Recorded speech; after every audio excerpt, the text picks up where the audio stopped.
proceeding with the rest of his band. May God bless you. Tuwapigie makofi tafadhali. Viongozi wa kanisa wametuongoza vyema sana. Mheshimiwa Rais wa Jamhuri ya Kenya, Daktari William Samoei Ruto, Naibu wa Rais, Mheshimiwa Rigathi Gachagua, tuko na ambaye ametualika Katibu Mkuu Raymond Omollo, mawaziri wote ambao wamefika hapa, makatibu wakuu ambao wamefika, viongozi mbalimbali wa kitaifa na mashinani ambao wako hapa, viongozi wa kanisa, wananchi wote, waumini. Tunasherekea leo siku ambayo iko njema. Tupigie Yesu makofi kwa vile tumekusanyika hapa. Mheshimiwa Rais, kwa heshima ningependa nimwalike Hesbon Omollo ambaye atakuja atambulishe jamii, alafu pia tuendelee na ratiba vile tumepanga. Hesbon Omollo, tumpigie makofi akija ili atujulishe jamii na atujulishe sherehe ambaye imetuleta mahali hapa. Karibu.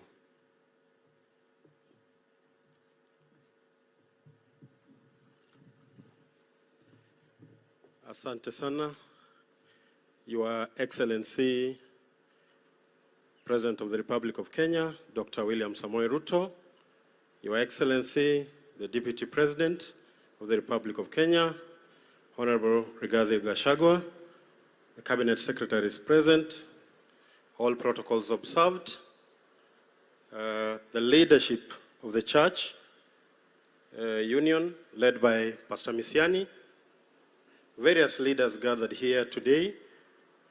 I greet you in Luo, Nyasaye Ber, Sechete, Kendo Mane Kite Erokamano. Basically it means God is good and all the time. Thank you very much. My name is FCPA Hesbon Omollo.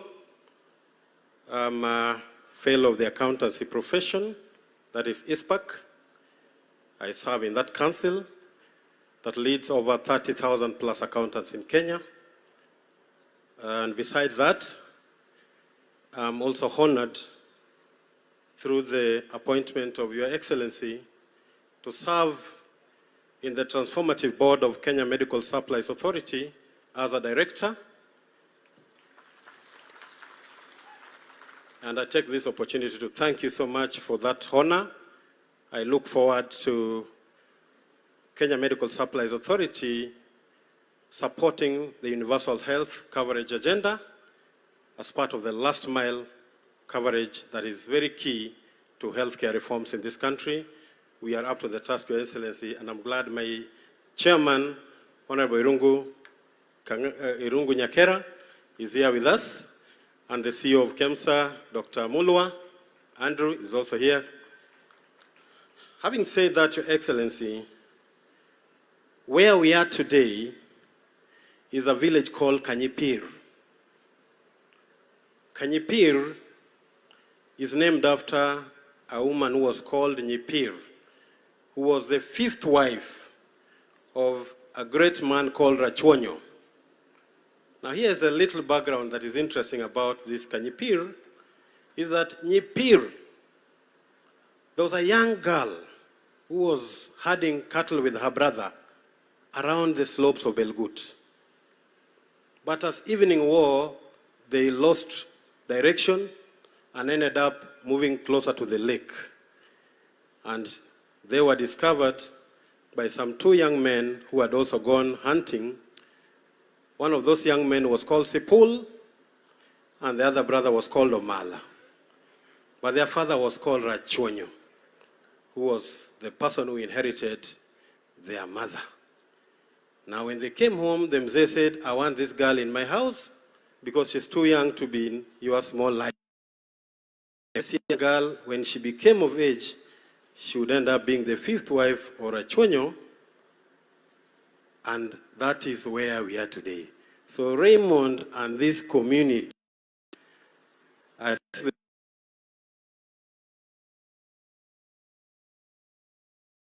think for that. But having said that, this is also the community where the first member of parliament to be elected on an independent ticket in Kenya's history the late Elijah Omollo hailed from. Let's give him a hand of clap. It is also the community where our matriarch and the patron of Maendeleo ya Wanawake, the gracious lady who's defied time, Honorable Dr. Phoebe Asio, who is also with us here, comes from, because this is where her mother was born. The mother was called Miriam Omollo.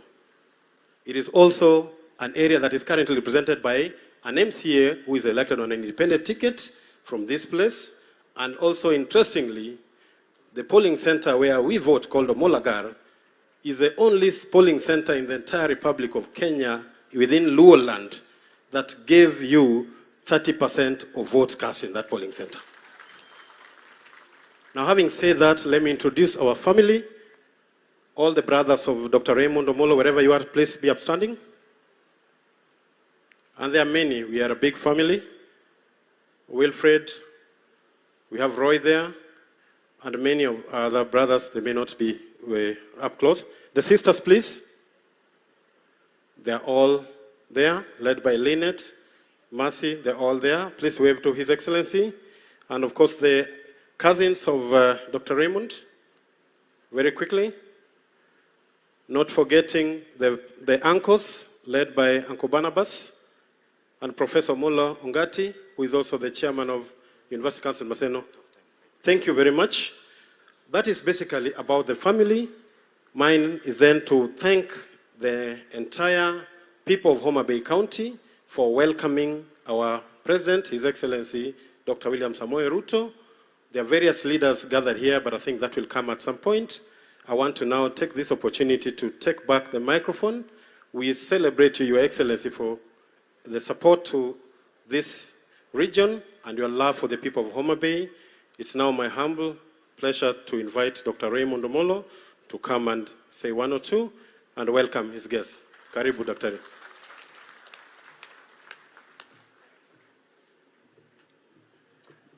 Thank you, Hezbon.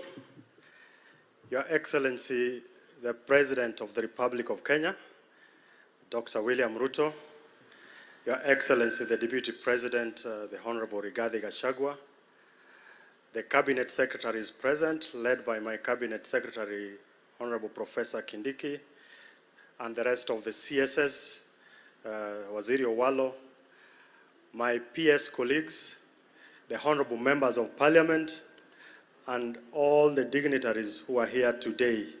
Good afternoon. Good afternoon once again. Your Excellency, because of time, I will try and move very fast so that we make the benefit of your presence here.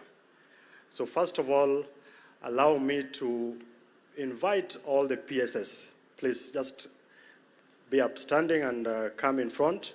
And as you come in front, our Dean, PS Dubat. Excellency, this is important because it's important for the people of Homa Bay to know the colleagues that I serve with in your administration. Now, PS Dubat, just come here. And it's a whole battalion of PSS.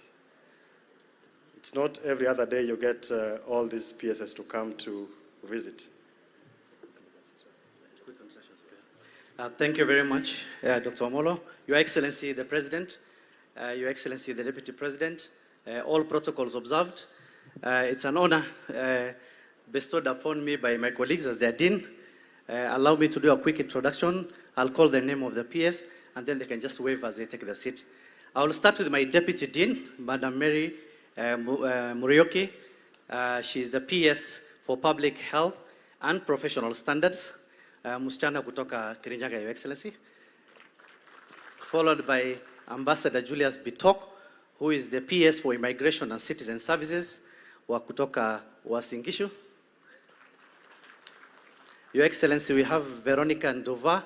She's our PS for Gender, msichana kutoka Machakos County. Your Excellency, we have John Tanui, our PS for ICT, kutoka Baringo. Your Excellency, we have this lovely lady, Rosalyn Njogu, our PS for Diaspora, Mrembo kutoka Meru County. Your Excellency, we have my colleague, Alfred Kombudo, from just here, Kisumu County, our PS for Trade. Your Excellency, we have Umi Bashir, who is our PS for Culture and Heritage, Murembo kutoka Wajir County. Your Excellency, we have Joseph Motari, PS for Social Protection, our PS from just here, Migori County. Your Excellency, we have Abubakar Hassan Abubakar from Lamu County, our PS for Investments Promotion. Your Excellency, we have Dr. Chris Kipto, our PS for the National Treasury, kutoka Elgeyo Marakwet. Your Excellency, we have James Muhati, PS for Economic Planning, kutoka Kakamega County. Your Excellency, we have our new PS, you just appointed the other day, Salome Biako. She's our PS for Correctional Services, and she's from Kiambu County. Your Excellency, we have Joel Aromayong, PS for Public Works, kijana kutoka West Pokot. Your Excellency, we have Patrick Marero, who is our PS for Defense from Laikipia. Your Excellency,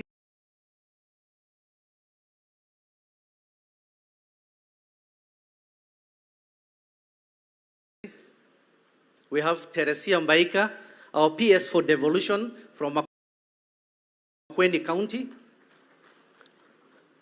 Your Excellency, we have Elijah Mwangi, our PS for Mining from Buraga County. Your Excellency, we have Shadrach Mwadime, our PS for Maritime and Shipping from Taita Taveta County.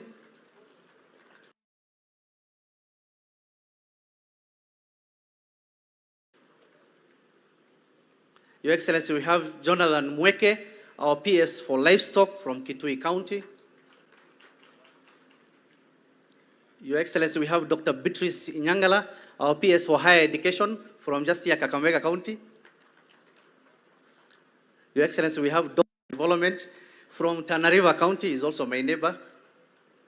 Your Excellency, we have Engineer Joseph Mbogwa, kijana wa Kinangop Nyandarua, is our PS for Roads. Your Excellency, we have Harsama Kelo, PS for Crop Development from Marsabit County. Your Excellency, we have John Ola, our PS for Tourism. He is from Narok County. Your Excellency, we have Esther Moria, our PS for TVETs. She is from Embu County. Your Excellency, we have Mohamed Liwan, our PS for Petroleum. He's from Isiolo County. Your Excellency, we have Betsy Njagi, our PS for Blue Economy and Fisheries, and she is from Tarakandithi. Your Excellency, we have Harry Kimutai, our PS for Medical Services, kutoka Mount Elgon, hapa Bungoma County. Your Excellency, we have Engineer Festus K. Ngeno, our PS for Environment and Climate Change from Nakuru County. And lastly, Your Excellency, we have Alex Washira, our PS for Energy, kijana wa Kieni, Nyeri County.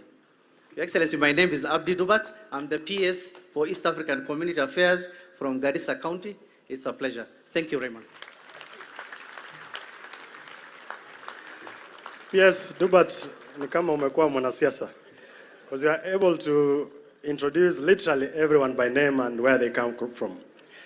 Your Excellency, allow me to also acknowledge in a special way, of course, the family members who have already been introduced, but also a host of friends and colleagues who work with us in government, both with the parastatals, but more importantly, the Ministry of Interior and National Administration.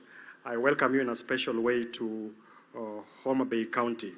Let me also acknowledge the presence of care for Luo Nation. Jaduong Nyandiko Ongade. Chunga kanyo fuane care fuane jo Kenya, erokamano. Thank you, Jaduong. Now, Your Excellency, today is a very special day for me. It's special in very many respects. It's exactly 35 years ago today when we lost our dad. I was 8 years old then. And Hesbon has introduced the rest of the family. And we have been able to experience what it means to lack, to sleep on an empty stomach, and to go to bed not. Ignite your passion for STEM. Studying science, technology, engineering and maths can be tough. So ICRGU are launching our ICRGU STEM Academy. We're going to be offering free online resources from quizzes and webinars to science experiments for you to access during your studies. Robert Gordon University has a long history of providing a supportive and dynamic learning environment with outstanding facilities for you to access. We're going to show you what studying university is all about and give you that extra support that you need in order to study STEM subjects. We look forward to welcoming you onto our STEM Academy this September and to Robert Gordon University.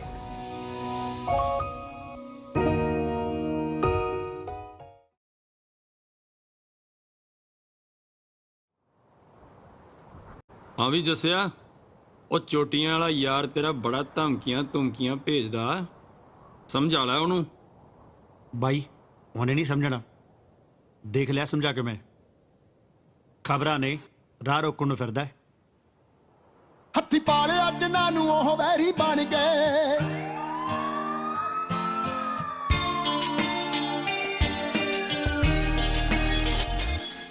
ਹੱਥੀ ਪਾਲਿਆ ਜਿਨ੍ਹਾਂ ਨੂੰ ਉਹ ਵੈਰੀ ਬਣ ਗਏ ਸੱਪ ਬੁੱਕਲੇ ਦੇ ਹੱਥੋਂ ਵੱਧ ਜ਼ਹਿਰੀ ਬਣ ਗਏ ਰੱਖੀ ਦਿਲ 'ਚ ਦਲੇਰੀ ਸਾਡੇ ਸਾਹਮਣੇ ਨਾ ਪੈ ਜੀ ਕਮਜ਼ੋਰ ਬੱਲਿਆ ਆ ਵੀ ਖੁੱਲੇ ਆਪੜਾ 'ਚ ਟਾਈਮ ਕੱਢ ਕੇ ਜੇ ਦੇਖਣਾ ਤੂੰ ਜ਼ੋਰ ਬੱਲਿਆ ਆ ਵੀ ਖੁੱਲੇ ਆਪੜਾ 'ਚ ਟਾਈਮ ਕੱਢ ਕੇ ਜੇ ਦੇਖਣਾ ਤੂੰ ਜ਼ੋਰ ਬੱਲਿਆ ਜੇ ਦੇਖਣਾ ਤੂੰ ਜ਼ੋਰ ਬੱਲਿਆ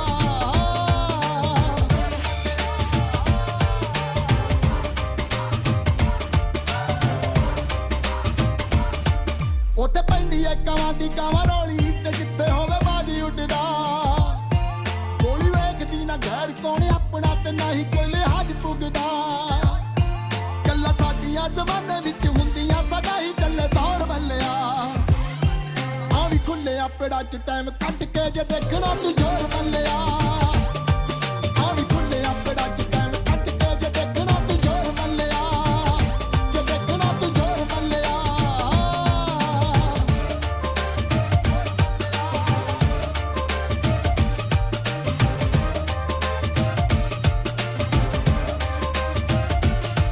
ਮਾੜਾ ਨਿਕਲੇ ਨਤੀਜਾ ਅੰਤ ਫੁਕਰ ਪੁਣੇ ਦੇ ਵਿੱਚ ਆ ਕੇ ਚੱਕੀ ਦਾ ਕੱਚੇ ਦੁੱਧ ਨੂੰ ਵੀ ਪੈਂਦਾ ਪੂਰਾ ਕਾੜਨਾ ਜੇ ਦੇਖਣਾ ਸਵਾਦ ਲੱਸੀ ਦਾ ਨਾ ਐਵੇਂ ਸਮਝੀ ਮਜ਼ਾਕ ਗੱਲ ਦੱਸੀ ਆ ਪਤੇ ਦੀ ਕਰੀ ਦੌੜ ਬੱਲਿਆ ਆ ਵੀ ਖੁੱਲੇ ਆਪੜਾ 'ਚ ਟਾਈਮ ਕੱਢ ਕੇ ਜੇ ਦੇਖਣਾ ਤੂੰ ਜ਼ੋਰ ਬੱਲਿਆ ਆ ਵੀ ਖੁੱਲੇ ਆਪੜਾ 'ਚ ਟਾਈਮ ਕੱਢ ਕੇ ਜੇ ਦੇਖਣਾ ਤੂੰ ਜ਼ੋਰ ਬੱਲਿਆ ਜੇ ਦੇਖਣਾ ਤੂੰ ਜ਼ੋਰ ਬੱਲਿਆ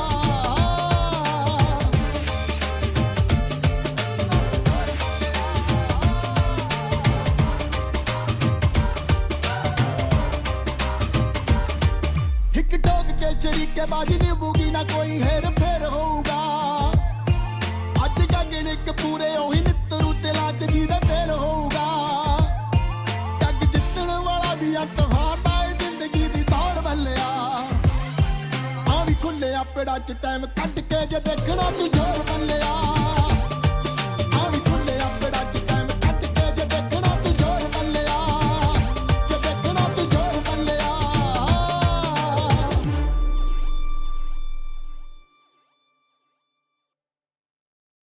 And thank God for you. Your Excellency, I have had the privilege to serve now for close to 7 months as your PS in charge of internal security and national administration, and I've noted that you are a good and practical tutor. You are a marathon worker, dedicated and committed to speed and excellence. I am a good student.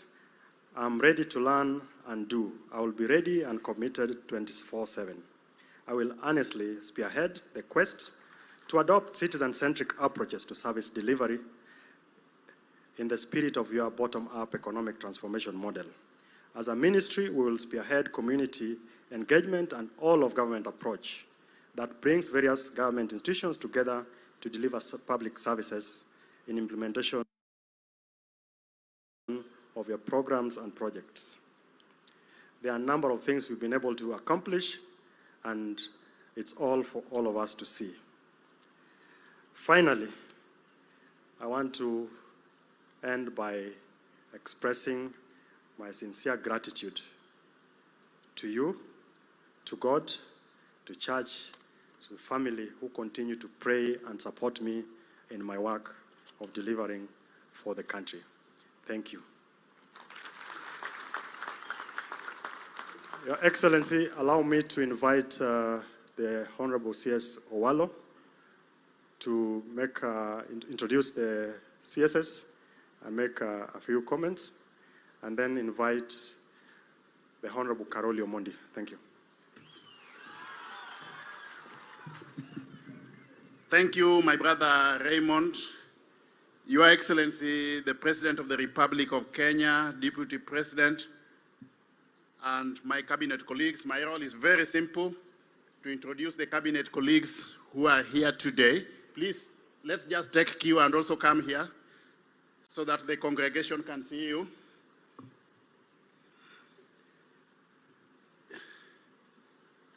Murkomen, kuja hapa, wacha kuangalia simu.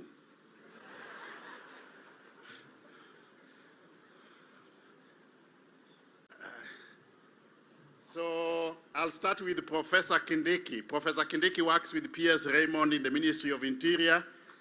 Yeah, he's our PS for CS for Interior. Madam Rebecca Mieno is the CS for East Africa Community. Madam Penina Malonza, our CS for Tourism. Bore Florence Achieng Bore is the CS for Labor. Our Secretary to the Cabinet, Madam Mercy. Our SG of the party, Malala. And then our Secretary for Women Affairs, Harriet Chikai, also in the Cabinet. Your Excellency, on behalf of my Cabinet colleagues, may I take this special occasion to sincerely thank you for having bestowed upon us an appointment of CS Interior in the name of Raymond Omollo.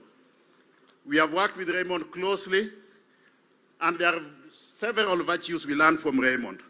Humility, commitment, honesty. Raymond is a team player. Raymond is a unifying factor. And he has made our work very easy in this region in the push or in the pursuit for our bottom-up economic agenda, Your Excellency. I want to state on this occasion, Your Excellency, that all of us who are serving in your government today, we have made an equivocal commitment to work with you in pursuit of your bottom-up economic agenda, because the people of this region, Your Excellency, have been in economic wilderness for the past 58 years. And for the first time since independence, we have gotten a government where we have got a sense of belonging, Your Excellency. Mine is to say that we will not let you down. We will move the width and breadth of this community, spreading the gospel of peace and appealing to our people to work with you as you endeavor to deliver on the mandate that has been bestowed upon you by Kenyans. To the people of this region, my appeal is that we have got a president who is forthright, a president who is God-fearing, a president who means well for this community.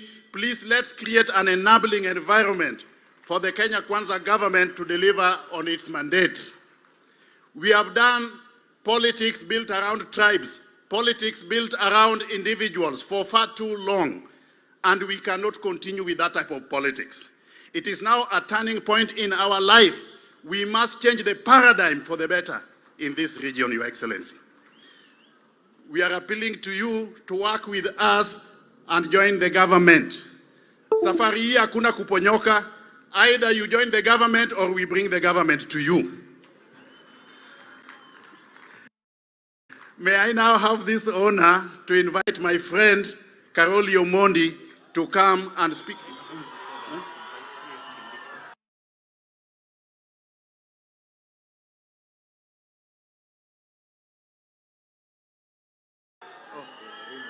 Okay. May I call my colleague C.S. Kindiki? Please, Professor, come.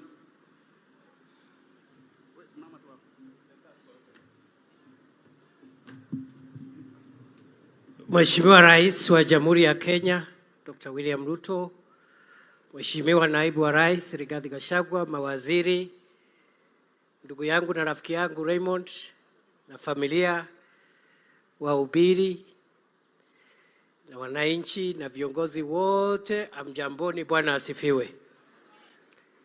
Mheshimiwa Rais, kwa sababu ya masaa, niruhusu ni kushukuru Raymond kwa kutuleta kanisani na kushukuru wahubiri kwa kutuhubiria, kwa sababu tumenufaika kukua hapa kama viongozi na kama watu ambao tumetoka sehemu mbalimbali. Raymond, tumefanya kazi ile wewe rais ulitupatia, ukatuambia tukusaidie pamoja na naibu wako kwa mambo ya usalama wa taifa letu la Kenya. Niko hapa kama mtu ambaye amefanya kazi na Raymond kusema ya kwamba Mheshimiwa Rais hukukosea kuchagua Raymond. Raymond ni mtu mwaminifu, and I can say without fear of contradiction, the choice of Dr. Raymond Omollo as PS for Internal Security was one of the most important decisions you made in your administration. Raymond is straightforward, he's a humble person, he is obedient to authority, he is disciplined, he is not given to drunkenness or other forms of indiscipline. And for that reason, between Raymond and I, Your Excellency, we will do the job you ask us to do so that we make your load lighter. Your Excellency, sir, finally, is to say that in our country at the moment, we are facing a number of security challenges. And now that we are here, we just want to restate, as you have guided us, Your Excellency, that your administration is the administration that will restore the trust of the people of Kenya in an orderly, organized society.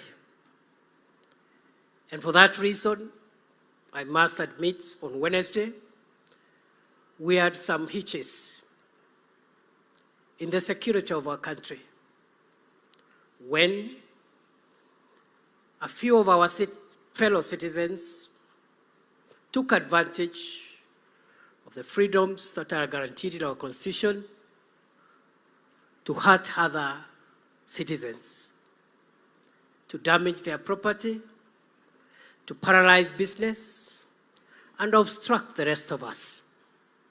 I assure you, Your Excellency, as you've directed me, I want to assure the people of Kenya that there will be no violence, there will be no obstruction of businesses, and there will be no loss of life and destruction of property on Wednesday, on Thursday, on Friday, or any other day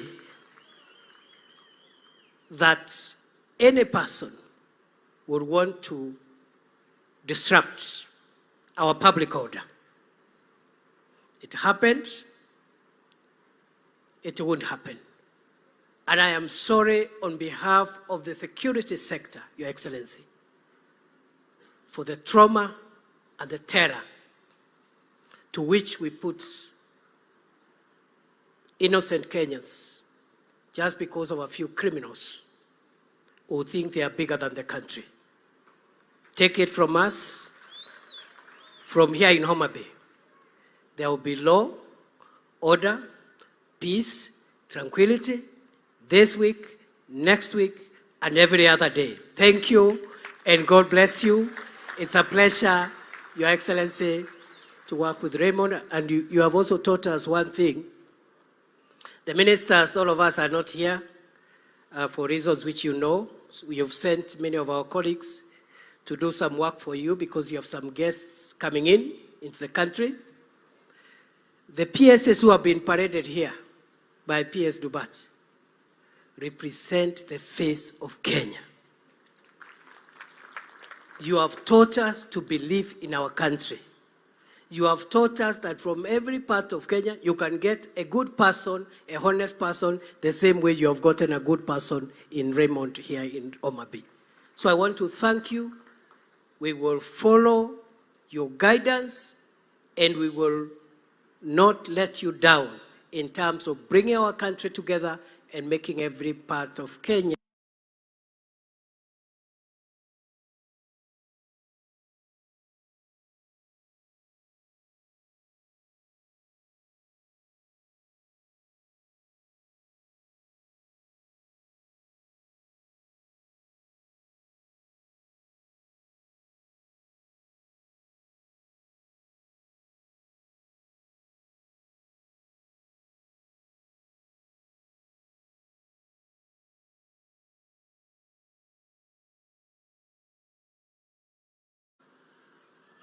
members of parliament, senators, deputy governor, all invited guests and friends. Jokanyana muntie. Untie. Urwako jotelo mubiro limo wa. Ero urukamano. I have a very small task this afternoon, which is to recognize various people and then to invite about 4 people to speak here. So that is why I'm carrying a folder today, so that I don't forget anybody. Let me just begin by recognizing some of the people who are with us here. We have about 12 members of parliament. They will be introduced at the appropriate time by the majority whip, but I'll invite 4 to speak. We have 3 senators also who are present. We have a deputy governor, and we have other guests here. We also have the Suba Council of Elders. I'm sure they are somewhere at the back there, led by the Elder Peter Odede. We also have a lot of former elected leaders who are here, from councillors to MCAs.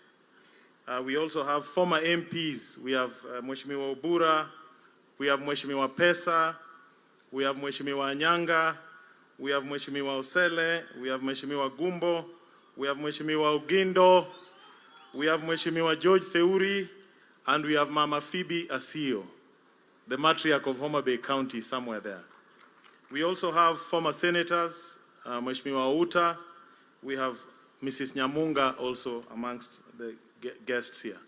We have some elected MCAs who are here, and Mheshimiwa Daima, Uchieng Daima. We have elected MCAs who are present here amongst us. We have ODM members who are present here, including various chairmen and officials. We have UDA members who are here. I can see some ODM members are waving. Picha itachukuliwa ka chonjo. We also have, yes, we have several guests who are here. And before I invite them, maybe I should just tell, I saw my friend Honorable Nelson Belgut from Belgut, Nelson Koech. Mheshimiwa Nelson, when you are here from Belgut, you are at your auntie's home. You may not know. Rachwonyo, you've heard of that name. He had 5 wives. The youngest was a lady from Belgut. and he was very protective of her. He used to make sure the young boys didn't look around. Alikuwa naweka yeye karibu sana. That is the matriarch of the Kanyipir people you see here, including Ray Omollo. Those are your relatives. With those few remarks, let me now take this opportunity to invite Dr. Evans Kidero to make a few remarks. Yes.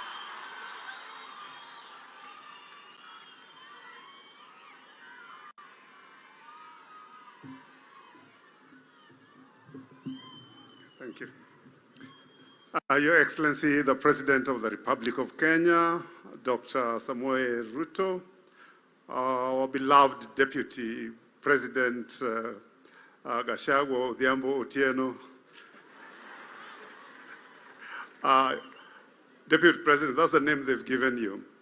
Our CSS who are here, the PSS, the person who's made us be here today, our friend, our son, Dr. Raymond Omollo, the dignitaries who are here, and the church led by our president, Dr. Misiani, and Joma Bay Ruto Untie, Umor, Urwako President, Urwako Gachagua, Ugone gi erokamano kuom limowa kendo miyo Raymond tich mondo ti kode gi tich maber. Ji duto morwako President oting'anele. Your Excellency, they've welcomed you, and on their behalf we thank you. But first of all, we thank God, and we thank God for you, because God gave you to this country, this great country of Kenya, so that you can add value, make a difference. And because of you, you've given us Raymond to work with you. So we thank God, but we also thank you. We thank you because today is the fourth time that you visited Nyanza. I remember when you became president, it was Homa Bay was the first place you ever visited. Then you came again in January, Mr. President. Then you came again sometimes in March when you went to Kisii, and you went to Kuria. And today you are here. It is love unfathomed. It is commitment on your part. And as you said when you visited us, that Kenya must be one, Kenyans must work together, and Kenyans must move forward together. We are aware that you became president at a very, very difficult time in the world economy, in the global economy, because things were going south. And whatever difficulties we've had is just not in Kenya, it's across the world.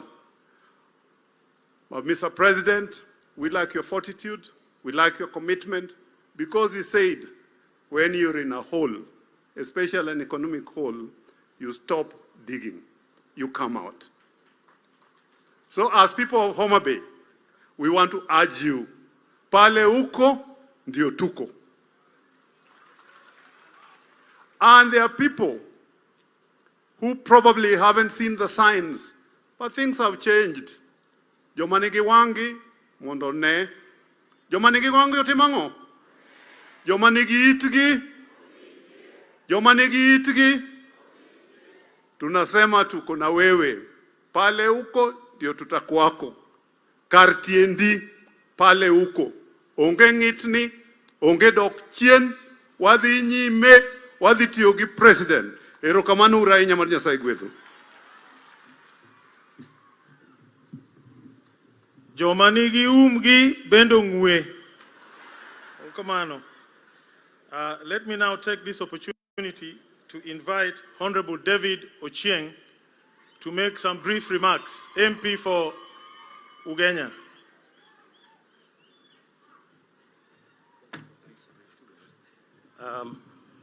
To Your Excellency, the President of the Republic of Kenya, Dr. William Samoei Ruto, to our friend, Dr. Rigiji, our guest of honor of today, Dr. Raymond Omollo, to the church. Praise God. Praise God again. Mr. President, we are here to thank you so much for believing in the young Dr. Raymond Omollo, a young man who is so cool, burns with commitment and focus of the lesser on the inside. Thank you so much for giving him a chance to serve you. We know that he will not let you down. With the church, we thank you so much for the sermon that has reached home very well. Mr. President, this is not an election period, so I'll not do politics. But because your government will run, my job this afternoon will be to remind us of some of the things that you're doing that will be able to change our lives. In the last 6 months alone, Mr. President, you appointed 35,000 teachers. This month, you have advertised position for 20,000 teachers. In less than a year, you'll have done 55,000 teachers. Less than a year. Not done since independence. Hapa tumetoka tumesoma sana. Sasa kama kuna kazi ya walimu, make sure that we apply for those jobs. Those of us who are up there, tufinye yeye atupatie kazi mingi za walimu. Sawa sawa? Because if you don't apply for those jobs, you'll start complaining, sisi kama Jaluo hatukupata kama sisi kama Wajaluo. Naomba kwamba kazi za walimu, let's apply for them. Number two, sometimes I hear people laughing about Hustler Fund. Hustler Fund is being used to change lives in this country.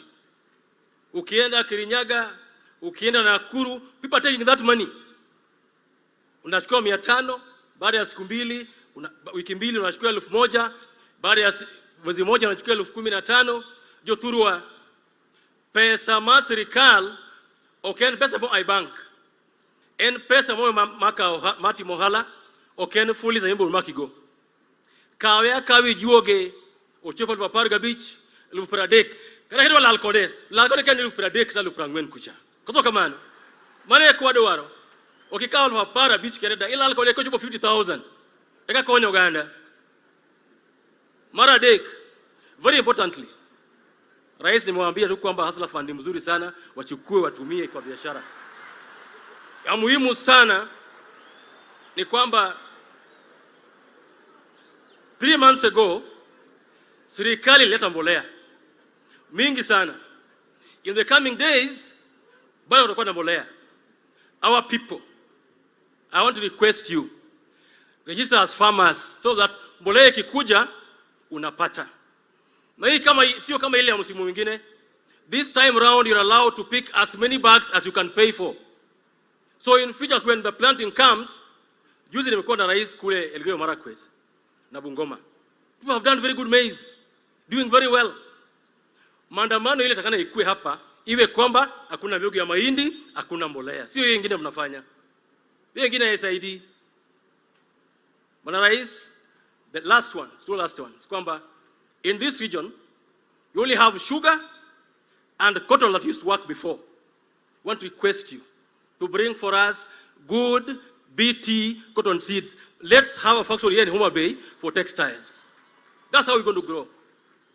Ndugu Rais, hapa penye tuko, from Migori, through Homa Bay, through Kisumu, Siaya, till Busia, we don't have any referral hospital national. Hatuna. Tukiwa wagonjwa lazima tuende Eldoret MTRH.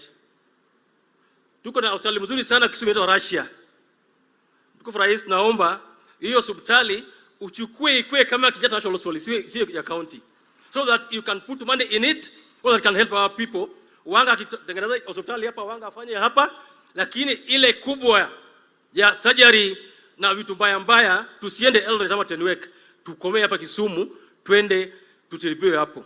Kwa rais ya mambo mingi. God bless you. We welcome you and we believe. Ningependa kusema ikimalizia. You know me, I left ODM in 2016. Sio jana. And I knew why I did that. Adua ko yudo lawa. Ni siasa beri migo we majamo ko di koni, kajo ko yudo, to jogi yudo. God bless you and thank you so much.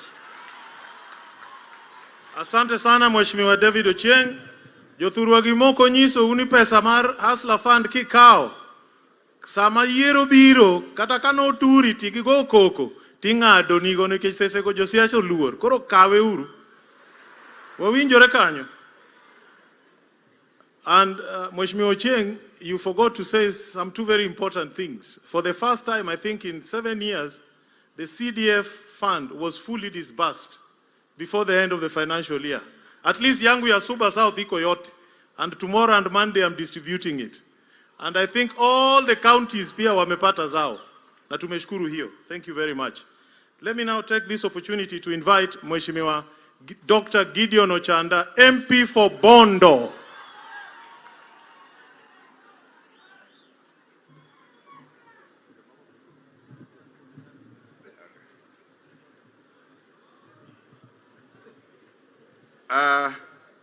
Your Excellency, the President of the Republic of Kenya, together with your deputy, allow me to, and because of time, please, I want to say a few things. Number one, Your Excellency, in investing, definitely in investing, any investor looks forward to a return on investment. You can only reverse that with magnanimity or a totally different vision. And Your Excellency, being here demonstrates to us that you can reverse the whole issue of return on investment with magnanimity and a clear vision. And that is exactly, even with the 30% that Hesbon was talking about that you got from Omollo Primary School, Raymond is PS Interior. Thank you very much. Thank you very, very much, Your Excellency. That is magnanimity. In the same way, Mr. President, I want to reiterate that in this region, we, in terms of the economy, either the economy is dead or is dying. What we want to place in front of you, very clearly, Your Excellency, is that don't preside over the barrier over our economic situation in this country. As a region, the Lake Basin, our economy is either dead or dying, and I want to request you, please, Your Excellency, don't preside over its total barrier. Be part of us. Let the Lake region be part of the geography of this republic, and we'll always want to be with you when that becomes part of your exercise in running this country. There are things that are happening or have happened. There are things like we have seen after the elections, Your Excellency. Many things happen, and this one we saw it, and we've been seeing it over a period of time in this country, that after every election, there are issues. There are issues all over. What is it that we need to do so that after these coming elections and many more to come, we don't have issues? Can this be part of a very serious agenda? Because we can't have elections that are disputed through and through. We can't have elections that now what we are seeing this time around, you know, like in football, like we've been saying, when the game is on, when there are issues, you bring in the VR. You are seeing a VR being brought after 6 months. What kind of a game that is? Nimi piro se rumo, bang dwe cha uchel, eka koro ukenu wangoa, VR. The money was now the result after 6 months. How can an election be like that? Or even if it's in a game, how can a score be like that? That you wait for 6 months and then bring in your own results. I think this is not doable. It's not easy. Your Excellency, I'm trying to tell our people, yo turua, wase go siasa, higini nyakane wachak bedo go uru.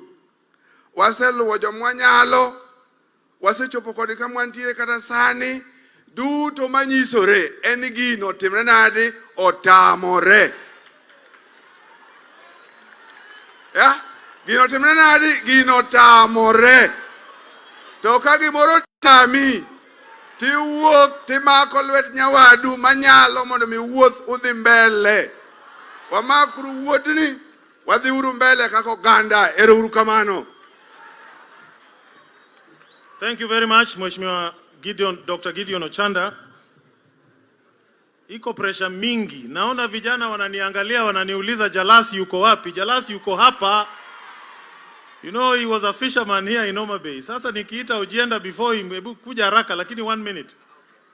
1 minute, Jalasi. Na sitatoka hapa nyuma yako. Endelea. Toka nyuma yangu jamani. Niko nyumbani. Your Excellency the President, Dr. William Samoei Ruto, Rigiji, rafiki yangu, karibu sana nyumbani. And when I say home, Homa Bay to me is home. This is where I was born and bred. And in the shores of Lake Victoria down here is where I started my trade as a fisherman. Kama kuna hustler na mtu anafaa kujua mambo ya hustler ni mimi. Hapa ndio tumeanzia. And just to say a few things, Your Excellency. Down here, when I was working here, there used to be a company called Capital Fish. Capital Fish used to employ more than 10,000 people down here. As we speak, fish from Homa Bay is processed all the way in Thika. Kindly, if you can revive one here, it will be a big thing for the people here. The second thing, just 5 minutes away from here is a place called Olari. Olare is the home of the most sweetest pineapple you can ever get. But we need to add and put value addition to the farmers there. A food processing factory down here in Olare will make a lot of sense. Your Excellency, this is Homa Bay, the county of great potential. I'm telling you, sisi kuna watu wengine tunakaa hapa, hata tuamini kama wewe ndio rais. Kwa sababu tulikuwa tunajua hii ni yetu kwa mara ya kwanza. Lakini imekataa. Yani, kama ingekuwa ni mtihani, tulikuwa paka na marking scheme.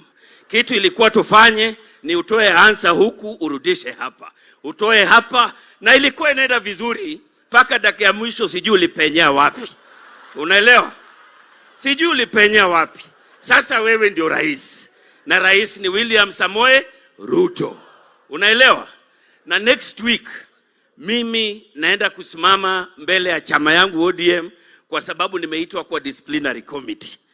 Na nimeangalia mashtaka yote, ile kubwa zaidi ni kuwa mimi ni rafiki yako.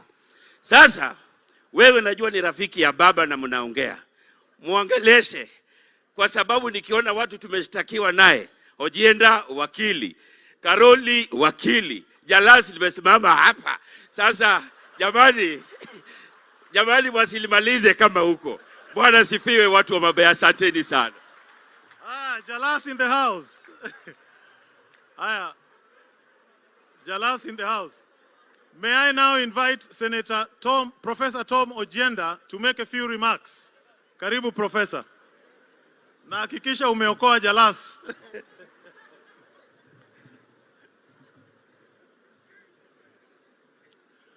Your Excellency, Dr. William Samoei Ruto, the Deputy President Rigathi Gachagua, Head of Civil Service, President Mr. Felix Kosgei, CSS President, PSS President, Honorable Members of Parliament, and of course those who have come to join us in this function. Ebu mnisalimie kwa juu hivi. How many of you welcome the President to Nyanza? Asanteni sana. Na wapi watu wa Kisumu? Nionyeshe mikono watu wa Kisumu. Karibuni. Your Excellency the President, I want to say two things. Of course, number one, Jalas, don't worry. I am your lawyer. And when I'm your lawyer, you are safe. We'll go through the process together. Your Excellency, we appreciate your visit to this region. We appreciate you because we know that your choice of Dr. Raymond Omollo as PS Internal Security will bear fruits for your ministry. I'm in a special position because the CS Internal Security, Professor Kindiki, has been my friend of over 10 years. So I know that he's a capable man because I know that I published a book with him some time back on maritime security. He's a good mind. Your Excellency, this afternoon, I just want to say this, that we belong to another party, ODM. And I think as members of the opposition in this hall, the 6 of us who are elected, we occupy a special place because we are a demonstration that your government is doing great things to Kenyans and to this region, and that is why we have chosen to deliberately work with your government. And there's no apology about that. There's no apology about that. And Your Excellency, Article 38 of the Constitution gives us power to draw that conviction and to work with the government, because we know that once you are elected, you shall serve this country for the next 5 years. Or is it 10 years? I think for the next 10 years. The leader of majority is here, and he knows that we have continued to deliver in Senate for the people of this republic. And even when there were flare-ups in Sondu, I spoke to Aaron Cheriot, my leader of majority, and I told him that we need to make a concerted effort to make our people live together, because the border town of Sondu is the intersection for Homa Bay County, where we are today, Kisumu County, and Kericho County. And we see no cause why people should wrangle over boundary, because any person living a boundary must learn to love their neighbor and to live together. It is a task we have undertaken to continue. We shall convene Aaron, we shall talk to the elders in Nyakach, in Kericho. We shall bring them together, and we shall seek the help of the PS Internal Security so that we gel the communities together and we continue living, because we see nothing unusual, because these are communities that have lived over the years and continue to intermarry.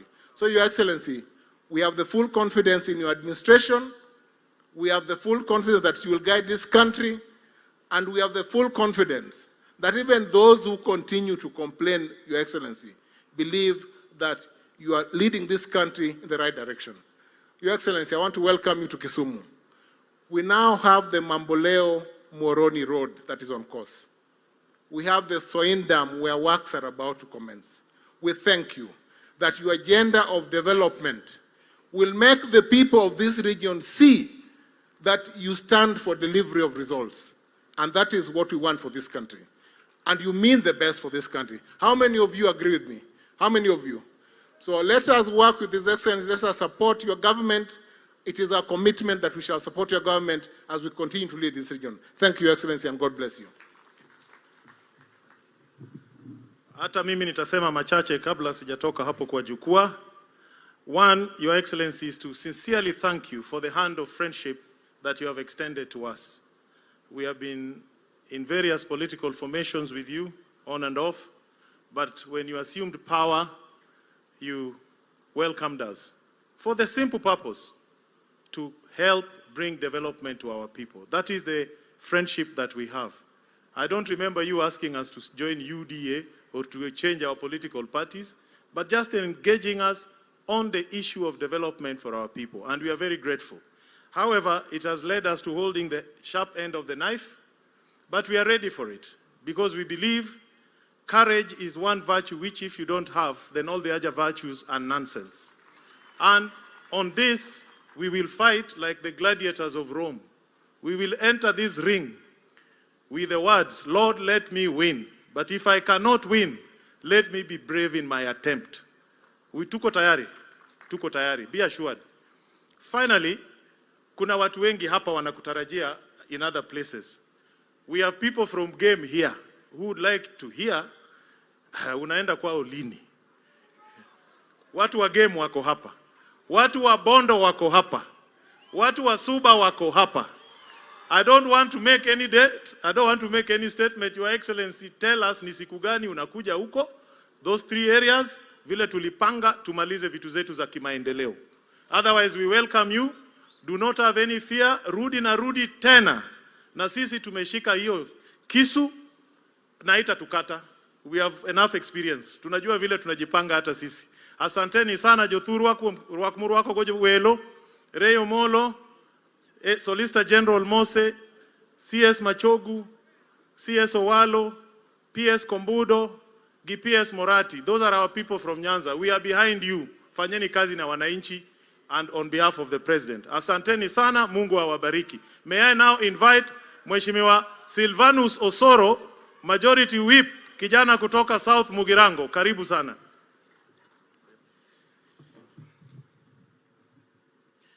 Your Excellency, the President of the Republic of Kenya, Your Excellency Rigiji, and the guest of honor of today, Daktari Raymond. Yangu ni machache sana, ni kukaribisha nyote hapa Nyanza na pia kuwaonyesha wabunge ambao wamekuja kucongratulate Mheshimiwa Raymond.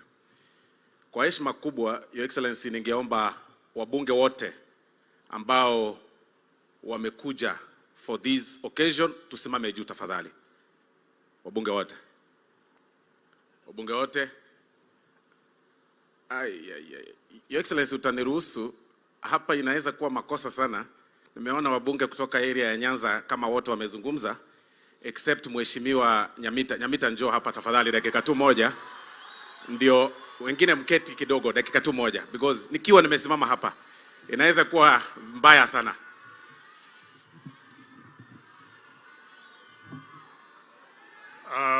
Asante sana Mheshimiwa Osoro. Your Excellency the President, the Deputy President, the Cabinet Secretary is present, and the PSAs and all dignitaries. Nyasaye ber, seche duto. Your Excellency, indeed it would have not been very good if I don't speak because I am also a member of this church. Now, wewe unajua, my first time coming to State House when we met with you, we came with our global president. And you know the instructions alipeana hiyo siku. Leo tumekuja hapa and it's a Sabbath day, is a very special day for us. Na umesikia hata mahubiri yetu, it is clinically and scientifically delivered. Sio hii ingine. Hawa watu kwa hii kanisa yetu, all the pastors must go to the university, hata ndo wameita vice chancellor unaona hapa. Kwa hivyo hata kama mimi najua waziri Kindiki anasumbuka na ile sheria, chukua script kutoka hapa kwa hao watu wa kanisa wakwambie how to run a proper church. And thank you very much for the powerful words. Your Excellency, we want to thank you for visiting this region, particularly Homa Bay. I thought it was 3 times, but I've been told it is 4th time that you're coming here within a year. We continue to welcome you. Wengine wetu tuko under a lot of pressure. Msikia Mheshimiwa Jalango amesema tumeitwa disciplinary committee. Mimi nimepata barua yangu.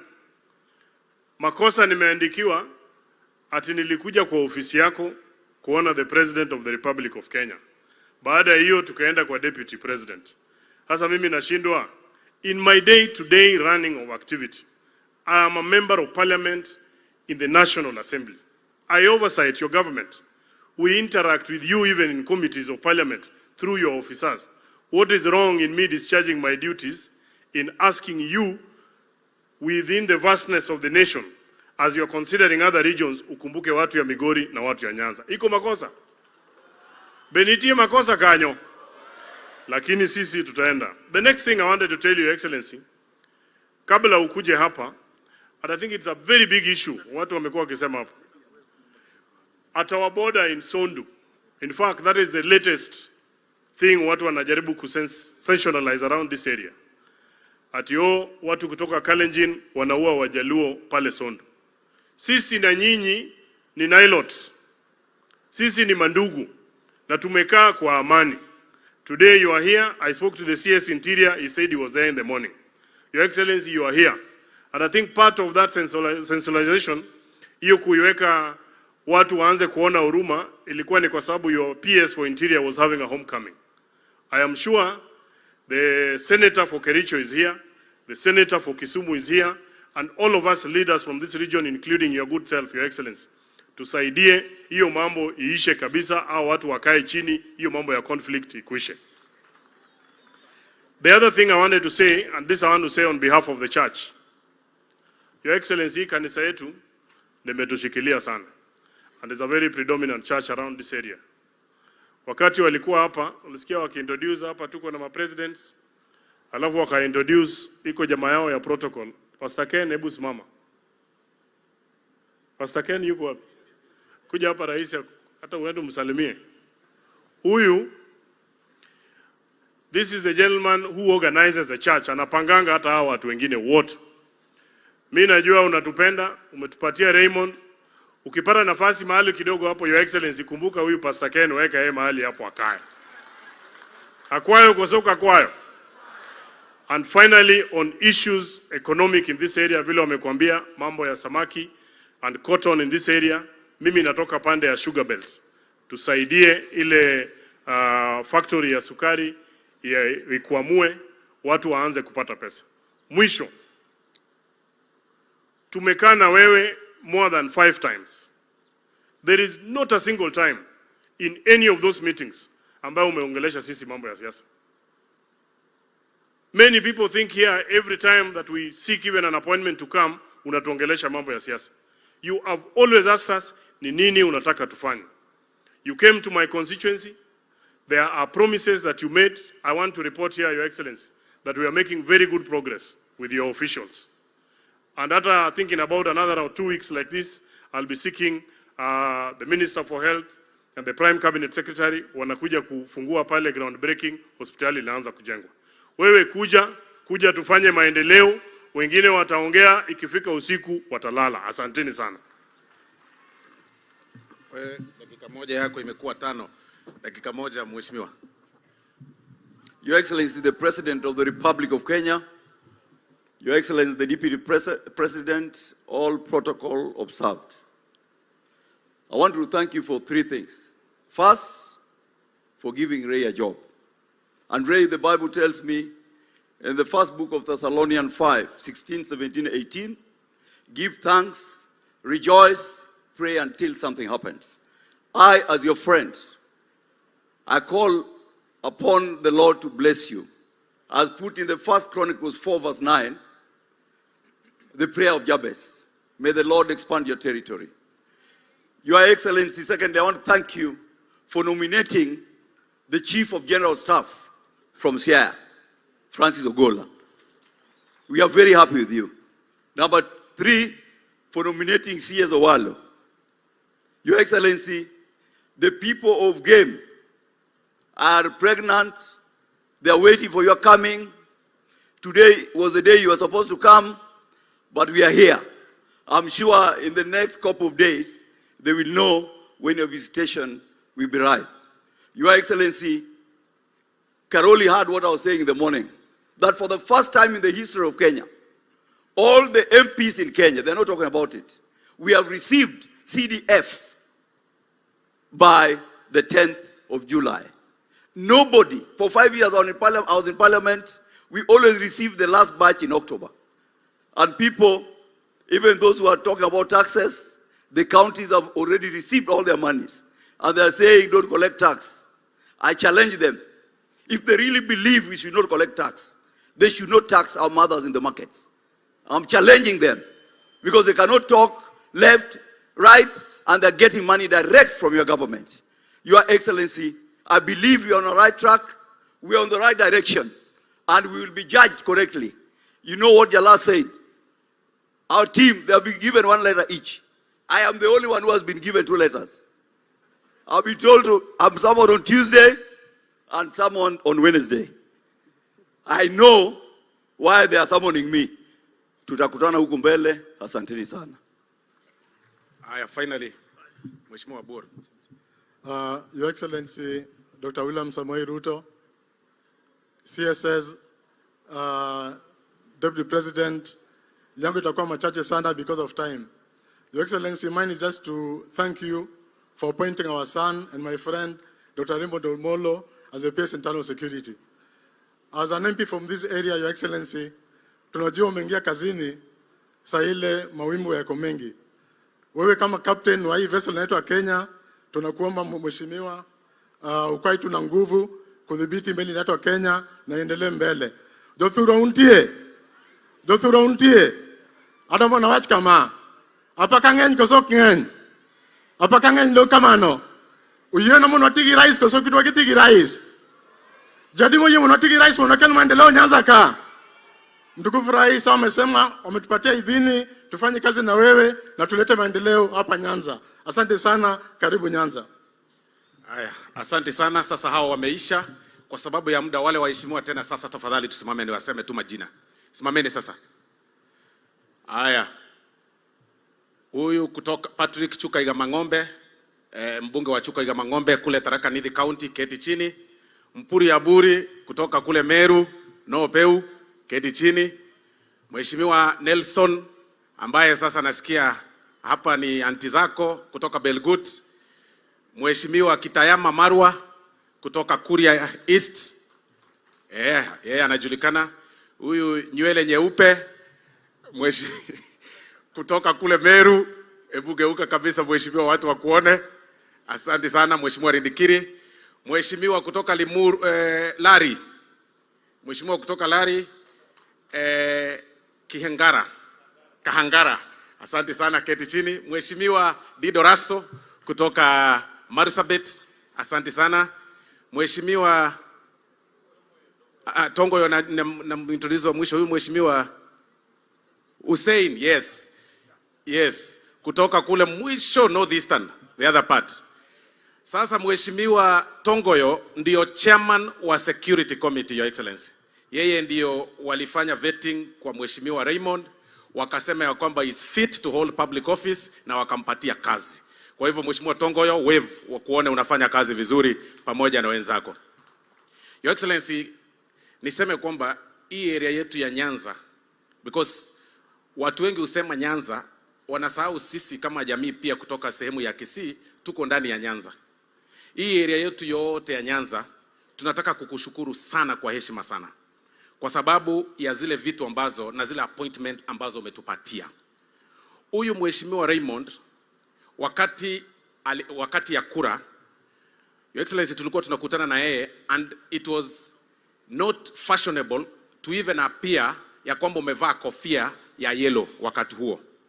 Tulikuwa tunakutana na Mheshimiwa Raymond, anatuambia tujikaze, anatutafutia kitu kidogo kwa mfuko, tunaweza kukampeni pamoja, anatuwekea gari mafuta sometimes. And today we want to appreciate you big time, your excellency, for rewarding those people who work hard for this government. Thank you very much. Your excellency, kidogo kuna challenge watu wanashinda wakizungumza, haswa kwa sababu ya hii maneno ambayo inaendelea katika hii nchi, kwa sababu ya kupoteza kura. There are two things that people do not know. You approached us in parliament, your excellency, na ukatusukuma tuweze kuimpose taxes on the people who import fish from China. Kwa sababu watu wanaenda kule China, wanapata fish that is very cheap. They bring it locally. Our fishermen kutoka hapa Homa Bay na Kisumu na kwingine wanakosa market kwa sababu kuna cheap fish kutoka kule China. Ukakuja ukasema kwamba we raise taxation on the fish importation, ndio tuweze kupandisha kidogo wale local farmers waweze kupata mahali pa kuuza. That cheap importation of fish ndio ili cost watu wa hii area, factory industry ambayo ilikuwa hapa ikafungwa kwa sababu hakukuwa na market ya kuweza kuuza fish cheap ilikuwa inakuja. Tunakushukuru sana. Lakini kuna maneno kidogo, your excellency.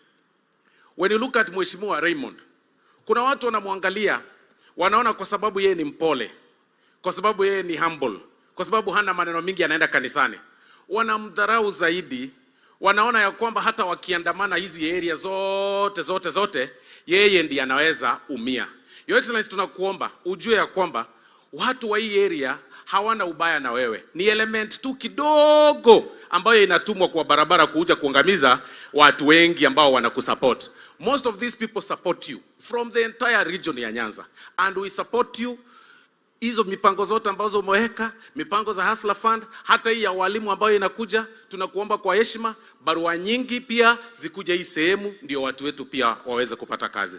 Kwa hayo mengi na machache, your excellency, wacha nichukue fursa hii nialike the majority leader wa Senate aweze kuzungumza machache.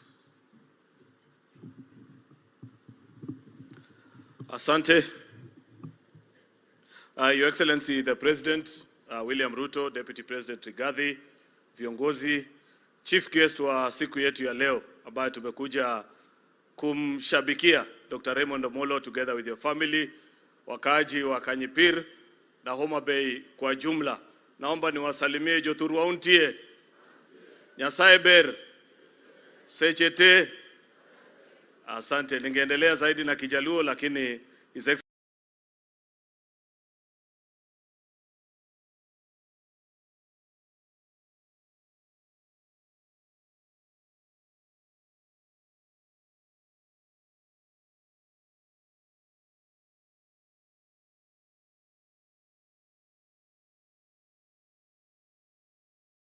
Nyandarua County, just wave.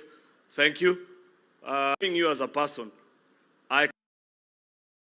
many times people only say good things about people when they are dead.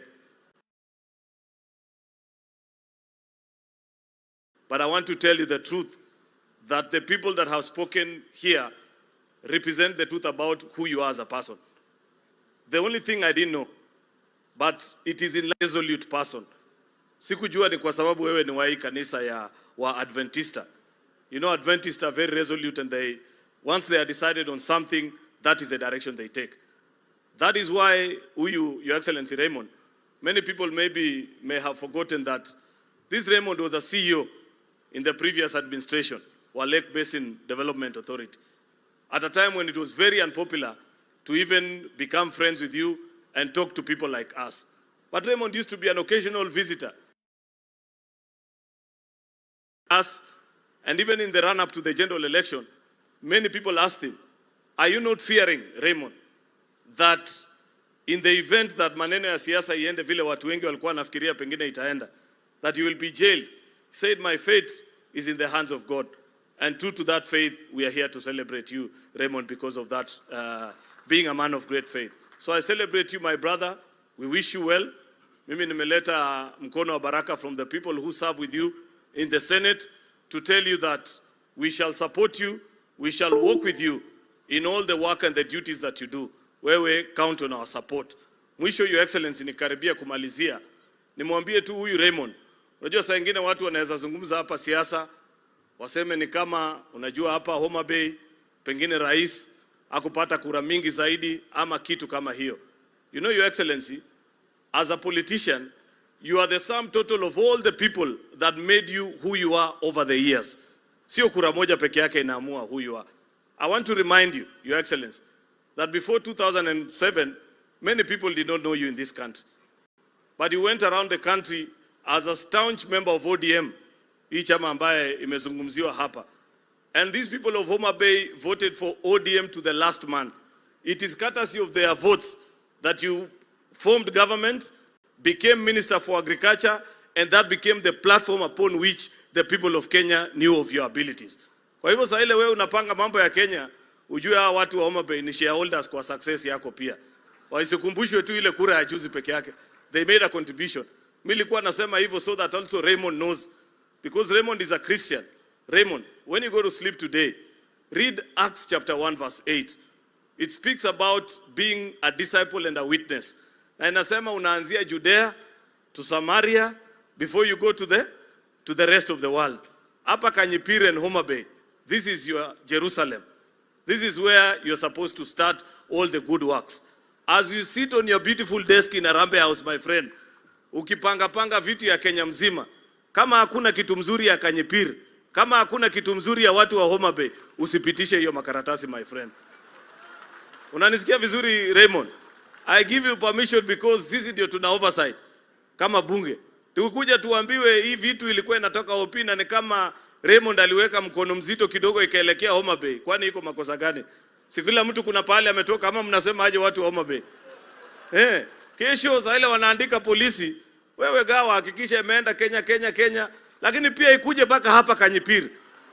Jaza askari wa polisi hapa baka mtu akifikiria kwenda maandamano anastuka peke yake. Sababu kijiji mzima imejaa polisi. Ama mnasemaje? Si hivyo? Kwa hivyo Raymond, that's why I've come. Unajua Your Excellency, pole nimetetea watu wa Homa Bay sana. Unajua tumeambiwa na Hesbon. Hiyo Belgut tunasikia wanataja I come from Belgut. Kwa hivyo nikiwa hapa mimi niko Ankawaya. Yaani niko kwa Kawaya. Si ndio? Kwa hivyo wacha hao ni cousins wangu, wacha niwatetee kidogo. These are one people. We will live together. Hii challenge ambayo iko hapa ya siasa kidogo, hii ni mambo ya wadosi tunapigana huko juu tu kidogo. But as a people, even that challenge ambayo tuko naye pale Sondu, it's just a few criminal elements who are taking advantage of the political situation.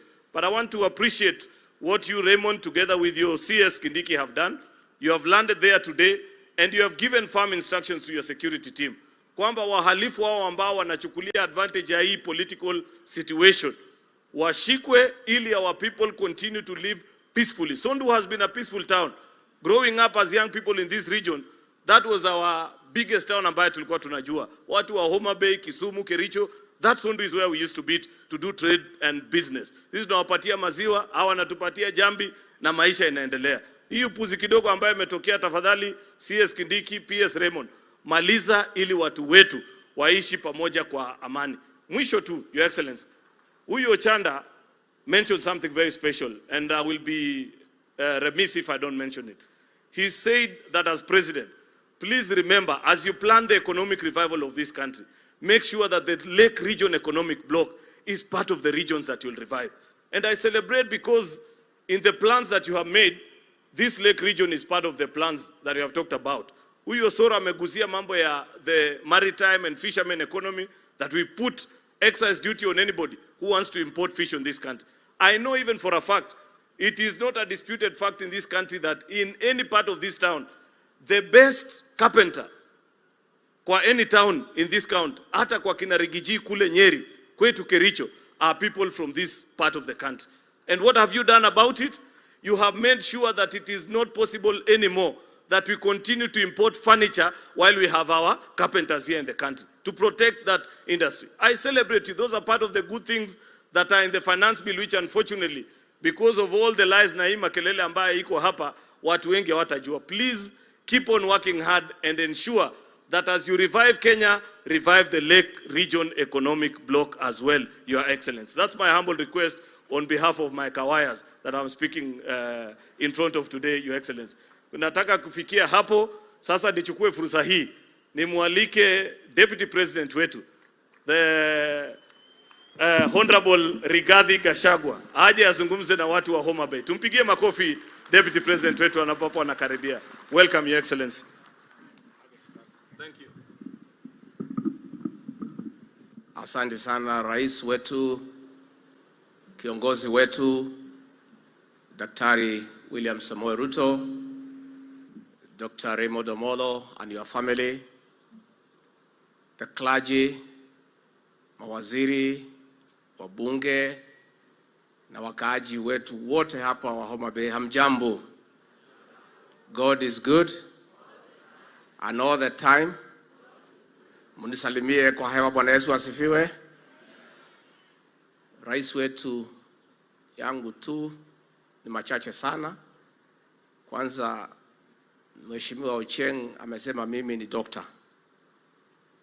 Na mnajua mimi ni mtu ya kusema ukweli. Najua sasa, najua Mheshimiwa Ocheng anaona mimi nakaa karibu na Dr. William Ruto na Dr. Raymond Omollo, anafikiria mimi pia nimekuwa daktari. Ukweli ni kwamba masomo yangu iko chini kidogo. Si ni mzuri kusema ukweli?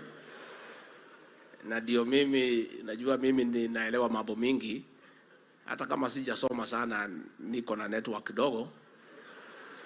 Ukija area hii, kama ujui Kiingereza vizuri, ongea Kiswahili. Kwa sababu the place to test your command of the English language is here. Sasa ndio umeona kina Professor Kindiki wanaongea, wacha mimi nikae hapo kwa Kiswahili, kwa sababu ninaweza jipata kwa matatizo. Your Excellency, tunataka kusema tumefurahi sana kufika hapa kwa ibada ya shukrani, kumshukuru Mwenyezi Mungu kwa yale mema ametendea huyu Dr. Raymond Omollo.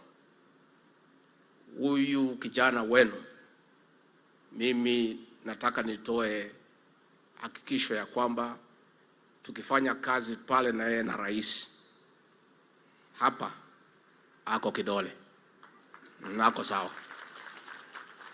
And Your Excellency, we don't want to praise Dr. Raymond Omollo because he is here, but we just want to be truthful. Among the many choices that you made in your government, Your Excellency, the choice of Dr. Raymond Omollo as PS Interior was right and spot on. He has brought objectivity in that office. This guy is calm, cool, and collected. Hana kiburi, hana maringo, hana uchochezi, and he has redefined the office of the PS Interior. He has brought sobriety. He has brought honor and dignity to that office. His predecessor, the man he replaced, was full of abuse, arrogance, was scheming bad things against leaders and the people of Kenya, and that office had become the symbol of fear and oppression to the people of Kenya.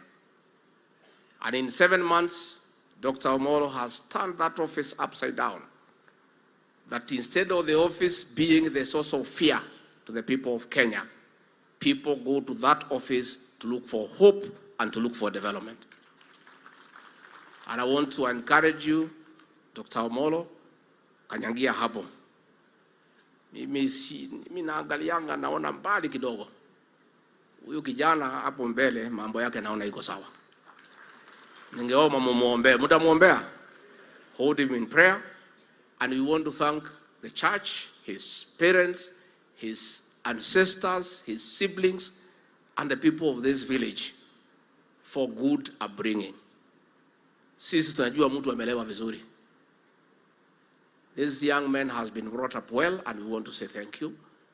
Na anasaidia rais, na mimi mwenyewe ananisaidia. I am very happy. Any one time, Your Excellency, you have asked me to do something when you are away.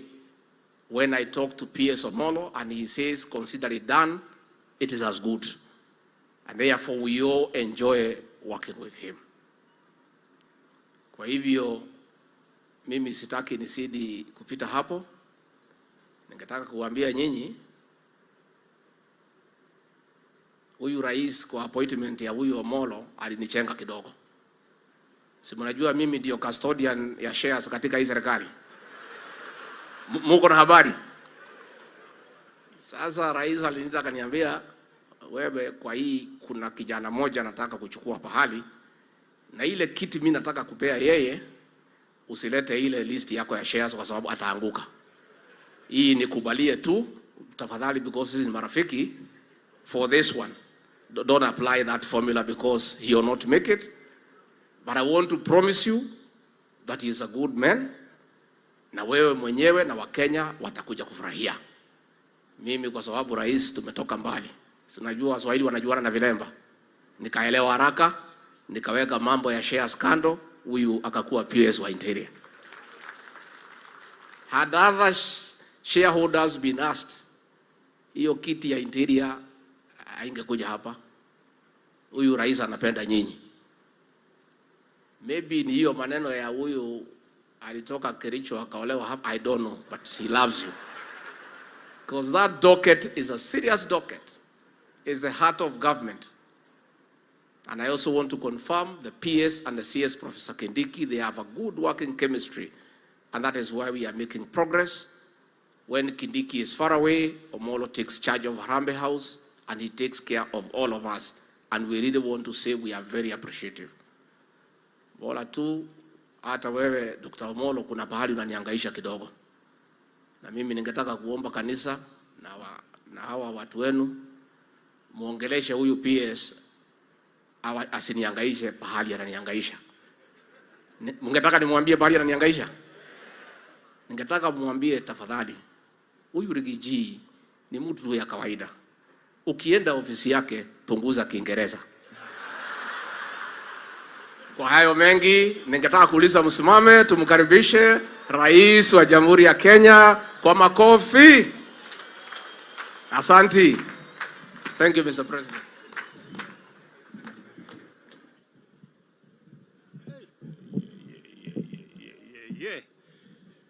Asanteni sana, tafadhali tuketi chini. Thank you very much. Asanteni sana. Viongozi wetu wa kanisa, Pastor Misiani, President wa kanisa letu la SDA wa sehemu hii, na viongozi wale wengine wote.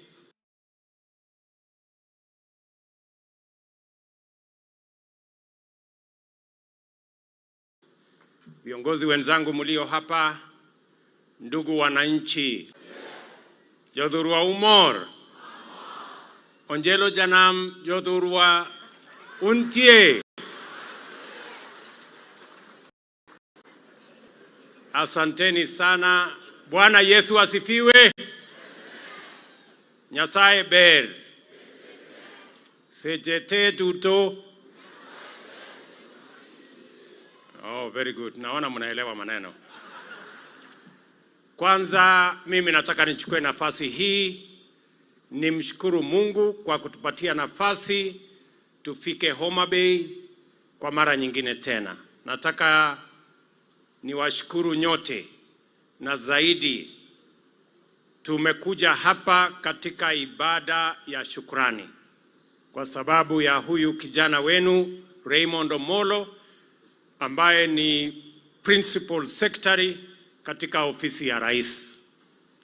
Nimekuja hapa kuwapatia pongezi na shukrani watu wa Kanyepir hapa, watu wa Karachonyo, watu wa Homa Bay, watu wa Nyanza kwa kunipatia huyu kijana shupavu anisaidie katika kazi ya usalama.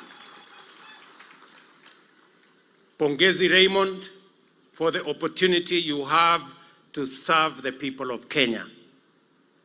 And I have said to all your colleagues and to you that you have an opportunity to serve the people of Kenya, and I am confident because I have worked with you in the past, and for the last almost 8 months, you have demonstrated that indeed you deserve the responsibilities that you have today.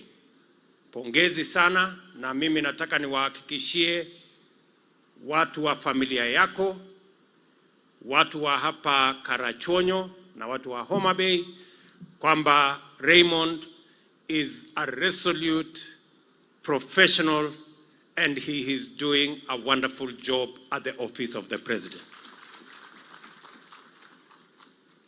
Mimi vile vile nataka niwahakikishie vile nilikuja hapa Homa Bay, na mimi najua sio kawaida. Watu wamesema nimekuja hapa Homa Bay mara 4. Na ni kweli, na sio kawaida. I know that it is not ordinary.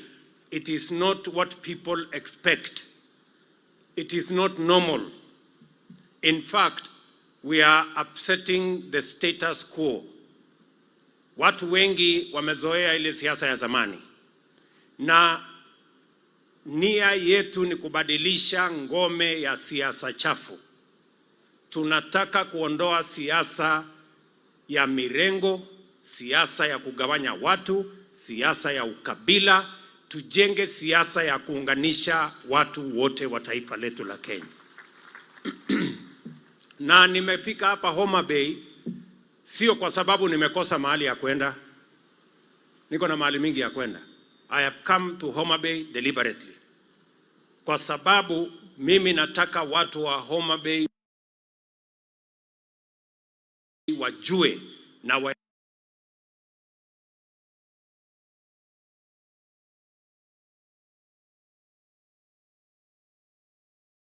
kwa mpango ambayo haiwachi wa Kenya wengine nyuma.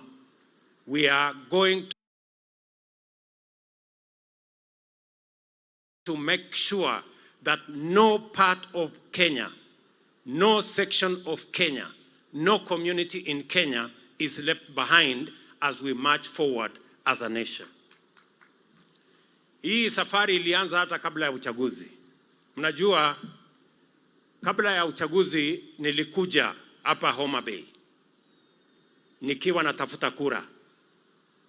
And I am probably the only other presidential candidate in a campaign who has come to sleep in Homa Bay. Mimi nilikuja hapa Kadongo, tukafanya mkutano, tukaongea vile mnataka mambo ya Nyanza iendelee mbele.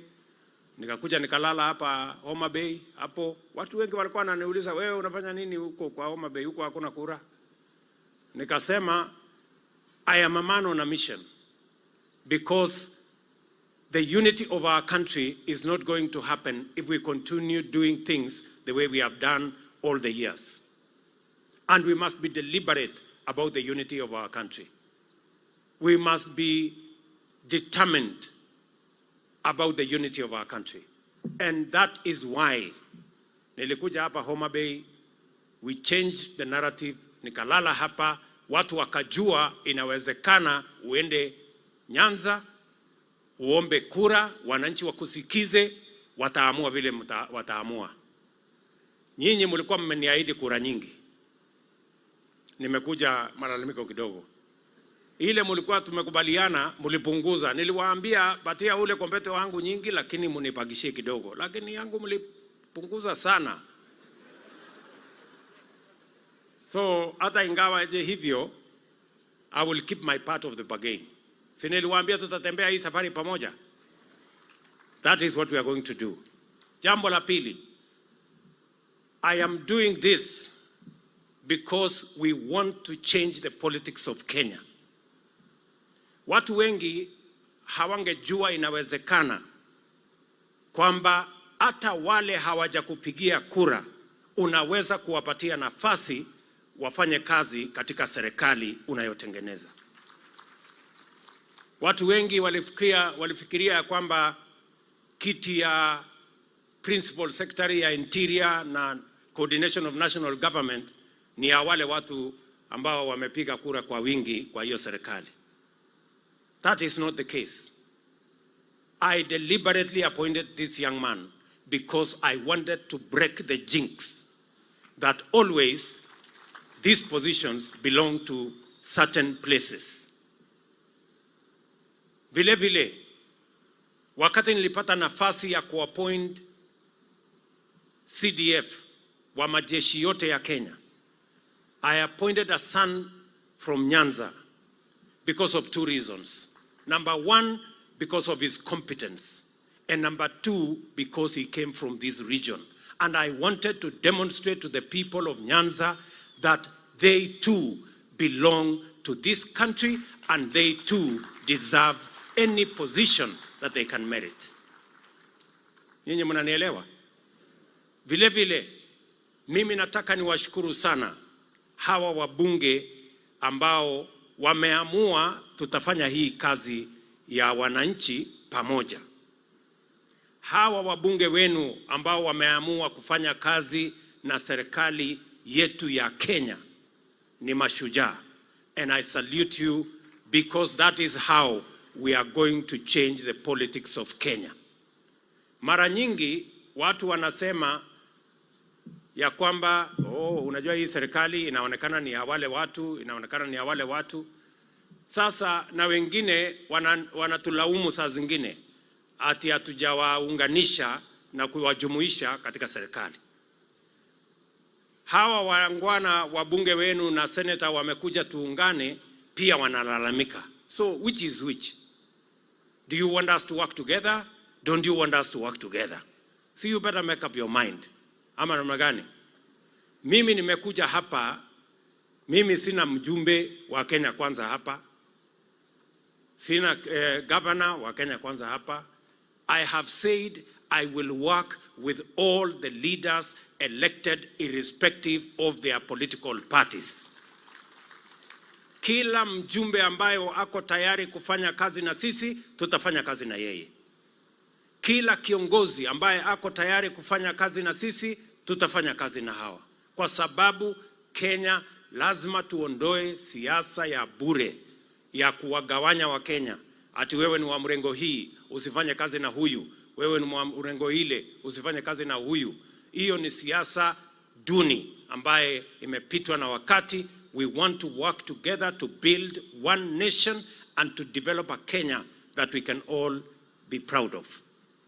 Najua vile vile ya kwamba watu wengi wanashindwa ni kwa nini tunapanga mambo ya maendeleo ya Nyanza. Hapa Nyanza, mimi nilikuja kwa mambo yenu ya maendeleo hapa. Hapa ndio nilikuja kazi yangu ya kwanza ya housing. Nilikuja kulonja hapa Homa Bay. Kweli ama si kweli? Saa hizi kuna vijana karibu 200 wanafanya kazi pale. Program ambayo niko naye ni kwamba we want to come and do at least 5,000 houses in Homa Bay County. Na mimi nahitaji vijana 20,000 watakaofanya hiyo kazi. Vijana wa Homa Bay, muko tayari? Muko tayari? Muko tayari? Ama nyinyi ni wale wa kuchagua jembe? Muko tayari? Hebu ni wale wanasema tuko tayari. Hiyo dunia yote hiyo iko tayari. Very good. So tunataka kupanga mambo hiyo. Hapa Homa Bay tumeweka katika hii budget hii ambayo watu wengine wanajaribu kutusumbua nayo. Katika hii budget tumeweka kujenga soko 8 hapa Homa Bay, ikiweko soko ya hapa Karachonyo. Tumeweka milioni 300 ya kujenga fish market hapa Homa Bay. Tumeweka pesa karibu shilingi bilioni 1 ya kujenga paya pale Homa Bay, paya ya kule Kendu Bay na paya ya kule Mbita. Na tumeweka katika hiyo mpango pia tumeweka hapo tujenge ferry. We are making sure, and I know it is not ordinary, and I know people are asking themselves questions. We want to make sure that we eliminate the politics of exclusion. We want to eliminate the politics of profiling any part of Kenya. We are going to develop this country as one. And I want the people of Nyanza, munisikie vizuri, sio kama tunaelewana. Tuko pamoja? Nataka watu wa Nyanza mjue ya kwamba tutawafanyia kazi. Hii serikali ni serikali yenu na tutafanya kazi Kenya mzima. Ile tutafanya Uasin Gishu mahali mimi natoka, ile tutafanya Nyeri mahali Rigathi anatoka, ni ile tutafanya hapa Homa Bay. Because we want to put to shame the politics of division, the politics of ethnicity, and the politics of profiling citizens this way and that way, and useless political party supremacy. Mnanielewa ndugu zangu? So, hiyo mambo yote, mimi nataka tukubaliane na nyinyi. We are creating a new foundation for Kenya.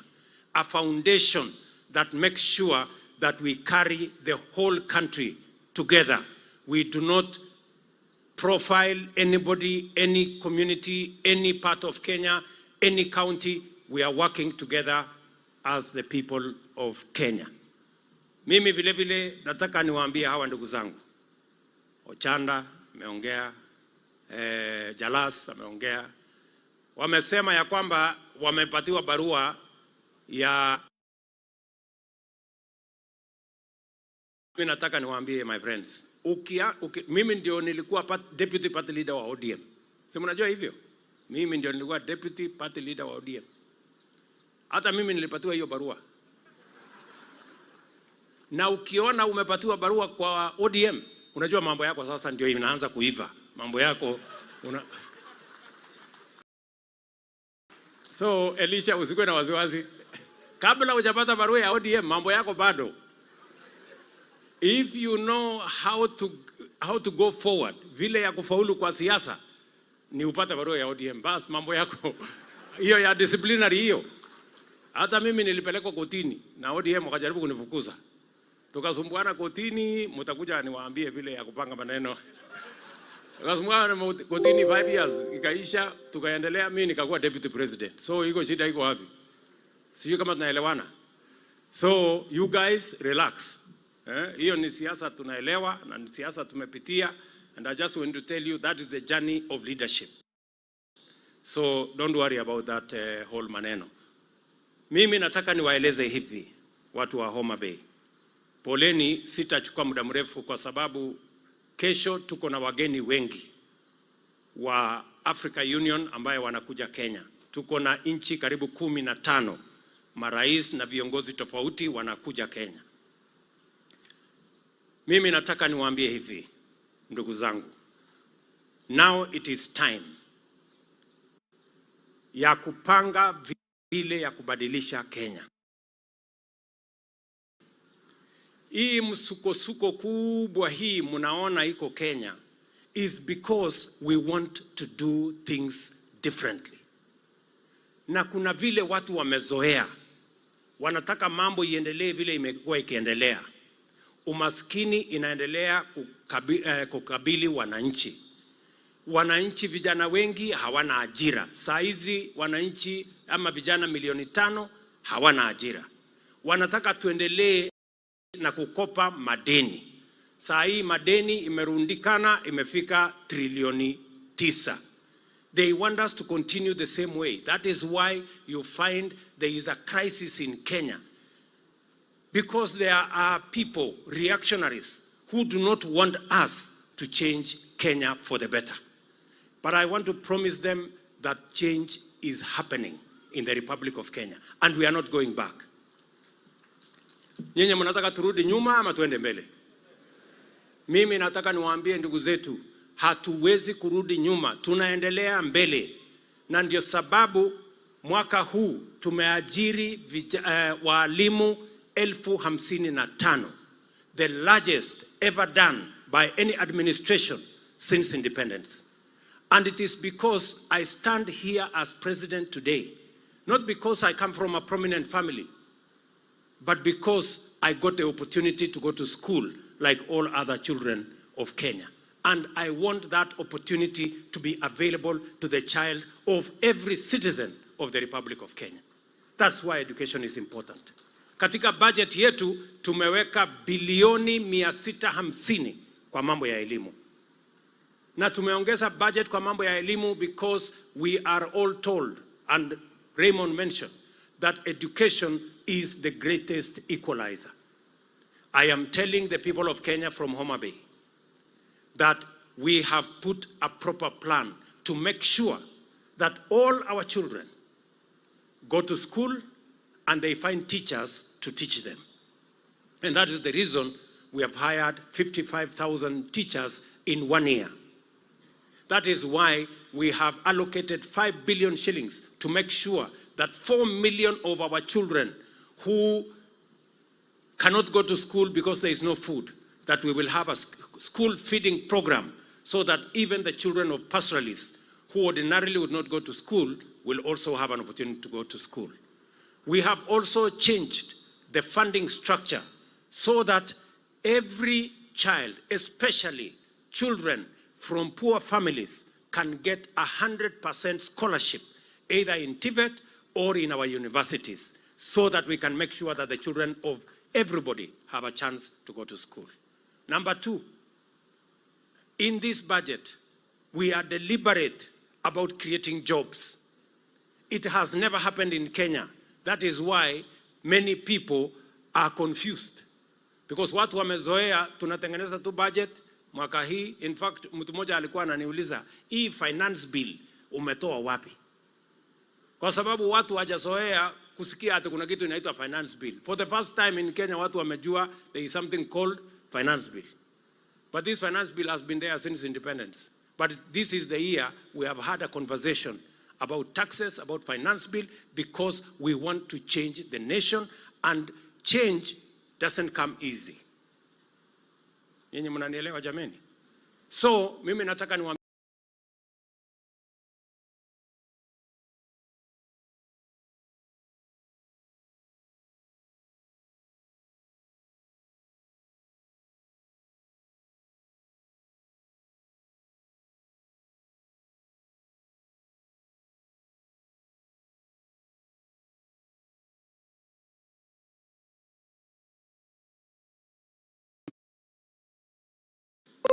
and we must be deliberate about creating jobs. Saa hii tunaweka fiber optic kutoka Kendu Bay mpaka hapa kwenu, because we want to create digital jobs. Tunataka kila ward iwe na digital hub, mahali vijana wanaweza kupanga ajira ya wanaweza kufanya kazi Marekani wakiwa hapa Kanyepiri. Wanaweza kufanya kazi anywhere. That is one. Number 2, tumesema vile vile tunapanga ajira kupitia mambo ya manufacturing. Na hiyo manufacturing, nyinyi mmesema kwa mfano kulikuwa na mahali inaitwa Capital Fish. Si namna hiyo? Mnajua ni kwa sababu gani Capital Fish ilifunga? Ni kwa sababu tulianza kuagiza samaki kutoka nje, samaki ya Homa Bay ikakosa soko. What have we done this year? Tumesema tukienda mbele, hakuna samaki itatolewa kutoka nchi za nje. Hakuna samaki itatoka nchi ingine. Samaki tutatoa hapa Homa Bay kwa hii Lake Victoria, na wavuvi wetu, vijana wa hapa, watakuwa ndio wanaendesha hiyo biashara. Na ndio sababu tumeweka milioni 300 hapa Homa Bay kuweka soko ya samaki. Nyinyi mnanielewa? We are saying that we cannot continue to import what we can produce in Kenya. Tumeweka ushuru kwa mambo ya samaki, kuzuia samaki zitoke nje, vijana wetu wapate ajira kwa biashara ya samaki. Tumeweka ushuru mambo ya furniture, tumeweka ushuru mambo ya steel, tumeweka ushuru mambo ya cement, because all these products we can manufacture them in Kenya. We need to expand the manufacturing capacity in our country so that we can create jobs, we can create wealth, we can add value, and we can eliminate hunger, create opportunities for the young people of our country. Mimi nawauliza nyinyi watu wa Homa Bay, mnataka tuzalishe ajira Kenya ama mnataka tuimport vitu kutoka nje, vijana wetu wahangaike barabarani bila ajira? Si tutengeneze vitu hapa Kenya? Wale wanapinga finance bill wanataka tuendelee kuagiza samaki mpaka siku gani? Wanataka tuendelee ati kitanda. Wacha niwaulize watu ya Homa Bay. Kitanda na meza na kiti, ati tunaenda China, sio tunaenda Marekani ati kwenda kununua. Kwani kitanda iko na engineering kiasi gani ambayo ya kutengeneza? Si ni mbao, randa, nyundo, msumari na kitanda iko tayari. Na ndio nimeambia hawa watu, kama kuna mtu anataka kununua sijui kitanda kutoka nje, shauri yake, lakini kitanda tutatengeneza na watu ya Homa Bay. Mimi pale Karen nilitengeneza na chama moja wa Homa Bay kiti mzuri sana. Hata ndiye alinimotivate, nikasema hakuna haja ya kununua tena anything from outside, itatengenezwa na vijana wetu wa Homa Bay.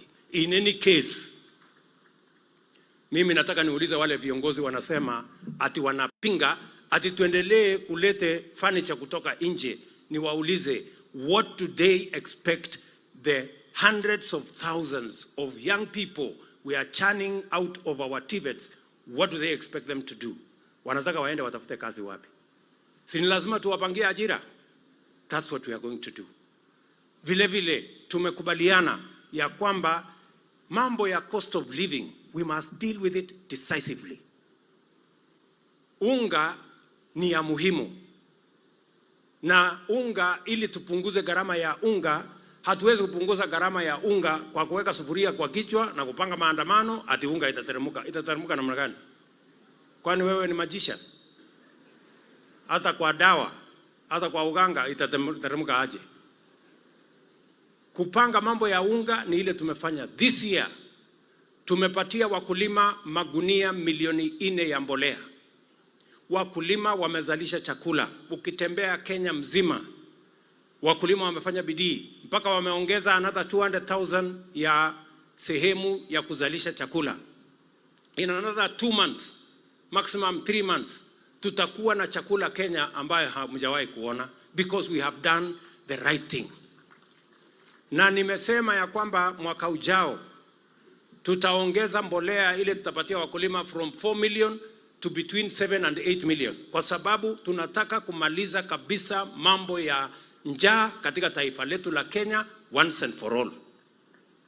Ninyi mnanielewa? So that is what we are going to do. That is how we are going to change Kenya. Na hivyo ndivyo tutasukumana mpaka Kenya iende laini. So mimi, I am not surprised by all this noise, because people know that Kenya is going to change. And those who don't want us to change want to derail and sabotage this change that is necessary and that is imminent. But I want to promise the people of Kenya that we are marching forward with the education of our children. We are marching forward with creating jobs for our young people. And our program is to create 1 million jobs this year for our young people. We are going to march forward to produce food in Kenya. We are going to march forward to produce as many products, from fish to furniture, to cement, to steel in Kenya so that we can produce our own wealth, create our own jobs, and eliminate the shame of hunger and make sure that our young people have work to do, and also ensure that we eliminate poverty in our country. Watu wa Homa Bay mtashirikiana na sisi kwa hiyo safari? Homa Bay mtashirikiana na sisi? Mimi nataka nisikie sauti ya watu wa Homa Bay. Homa Bay mtashirikiana na sisi? Hebu ni wale wanasema tutatembea hiyo barabara pamoja. Tutatembea hiyo barabara pamoja. Mimi nataka niwaeleze hili. So mnajua marafiki zetu wamesema ya kwamba wanataka kupanga maneno ya maandamano. Mimi nataka niwaambie hivi. It is okay because we have a constitution that gives everybody rights. We are going to have a conversation as a nation about demonstration. We must have a candid conversation about what amounts to demonstration, because we cannot continue to use the excuse of demonstrations to destroy property, public or private, to destroy businesses of people of Kenya, to cause mayhem and anarchy. That is not what the Constitution of Kenya envisaged when they provided for the matter of picketing or demonstration. We must have a conversation. Mimi kama rais haiwezekani ya kwamba ati tutumie maandamano ambayo iko kwa katiba kuharibu mali, kuharibu biashara, kulete maafa, kusababisha hasara katika taifa letu la Kenya, ati kwa sababu tunataka mtu mmoja, wawili, watano, kikundi kimoja iweze kuendesha mambo yao ya siasa. Siasa inaendeshwa na sera. Siasa haiendeshi na maandamano. So tukubaliane mapema, na mimi nataka niwahakikishia Wakenya, we will mobilize every resource to protect the property, the lives, the interests of every Kenyan as we go forward. Sio kama tumekubaliana jameni? Tuko pamoja? Ama kama sivyo, tukubaliane sisi wote tuketi chini. Tukubaliane maandamano. Tairi ngapi itachomwa? Magari ngapi itachomwa? Ni kitu gani itafanyika? Ni maafa ngapi ndio tujulikane maandamano imefanyika? We must have a conversation. Ama namna gani? Ndio tujue maandamano ni nini. We must have that conversation. We cannot continue to bury our heads in the sand that we are exercising rights of demonstration when we are actually causing anarchy, mayhem, and destroying our country. That is not going to happen. Na mimi nataka nikubaliane na watu wote, mimi naheshimu kila mtu, lakini ikifika hapo kila mtu wako na kazi ya kufanya, si ndio? Na mimi kuna kazi hata mimi nimepatiwa na wananchi wa Kenya ya kufanya. Mtu asinilaumu nikifanya kazi ile mimi nimepewa. Na hiyo kazi nitafanya. Na bidii tena. Ama namna gani? Sio kama tunaelewana Homa Bay. So I want to say from Homa Bay County, as a nation, we must forge unity of purpose, and we must agree that it is not going to be business as usual, and we are not going to use certain provisions of the Constitution to cause mayhem, to cause anarchy, to destroy property, to destroy life, merely because we are hiding behind certain provisions of the Constitution. The same Constitution mandates government to protect lives, property, interests of all other Kenyans. Asanteni sana watu wa Homa Bay, mimi nawapenda sana. Nirudi tena. Lini? Ati lini? Kesho. Kwani mnataka nihame huku ama namna gani?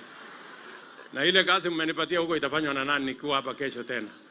So mimi nawapenda sana, nawatakia baraka ya Mungu, na mjue ya kwamba tuko pamoja, and we are going to take the country forward together. Thank you very much. God bless you. Asanteni sana, sote tusimame. Pastor